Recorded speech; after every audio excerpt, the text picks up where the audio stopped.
Miami-Dade trauma surgeon. The remarkable thing about the good doctor is immediately after the collapse of the South Tower, he went there to help out in any way he could.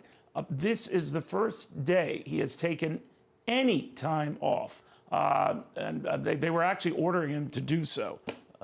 Dr. Howard Lieberman, thank you very much. Your experience, no, thank you, and I'm sure everyone on site feels the same way about your heroic efforts. It has to be very frustrating, though, and I imagine you're now hearing word of this storm, and even more so.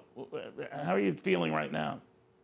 Yeah, so it's been very frustrating. You know, myself and every single person I work with and every single urban search and rescue task force that's out there is there with one goal, and it's to find people, rescue people, treat them, and save them. And as you all know, so far that hasn't really happened other than immediately after the crash. I've been there since last Thursday at 1 p.m. And as you mentioned, I'm actually home now. Our entire task force was mandated to take 48 hours off. So half the task force is home now, resting, and then we go back Sunday, and the other half will take another 48 hours off. Doctor, we heard so much about originally pinging and other sounds, including a woman in the rubble crying out for help. That was, I believe, on the first day, but nothing since. That's got to be very, very frustrating. Yeah, that's correct. We haven't really heard anything since, I guess, the initial 24 hours or so. And yeah, it's frustrating. Like I said, we're there as urban search and rescue. This is what we do. This is what we're trained for. And, you know, that's what we want to do. And obviously, we haven't really been able to do that. We have rescued or recovered a few bodies, and hopefully that brings some closure to the families and a little bit of peace. The only thing I can say is we're working nonstop. Even though I'm home right now, half of the task force is there. And as you mentioned earlier, there's task forces from all over this entire country that are still there helping out. That rubble pile is never left unattended unless, you know, there's severe weather or elements that we have to, you know, abandon it for our safety. But it's being worked on 24 hours a day since, you know, the crash happened. As a doctor, what is the greatest risk to those who might be caught in the rubble? They've had no food or water for the better part of, what, 9 days now? Yeah, so obviously that's, you know, aside from the initial injuries that they might have sustained, whether it's a crush injury, fractures, the people underneath there also have other comorbidities. Some are probably diabetic, heart disease, they can't take their medication, food, water. It's been raining a lot, and there are some stories of people, you know, getting rainwater as a source of water.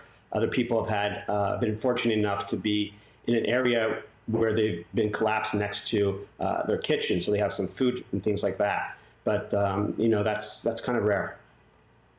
And you would hear that, right? I mean, if someone, you know, had access to that or was, you know, reaching that, you would hear that, wouldn't you?